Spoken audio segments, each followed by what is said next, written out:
ఏ తెగులును నీ గుడారమును సమీపించదు. కీర్తనలు 91:10. నాశనకరమైన తెగులు రాకుండా నిన్ను రక్షించును. చీకటిలో సంచరించు తెగులునకైనను మధ్యాహ్నమందు పాడు చేయు రోగమునకైనను నీవు భయపడకుందువు. నీ ప్రక్కను 1000 మంది పడినను, నీ కుడి ప్రక్కను 10,000 మంది కూలినను అపాయం నీ వద్దకు రాదు. నీకు అపాయమేమీ రాదు.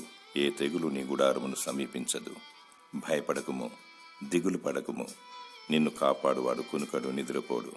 నీ ప్రాణాత్మ దేహములను భద్రపరచువాడు ఆయనే. ప్రభువైన యేసుక్రీస్తు పొందిన దెబ్బల చేత స్వస్థత, ఆయన రక్తము ద్వారా విమోచన. నీ ఆత్మ నశించిపోకుండా భద్రపరచుకో.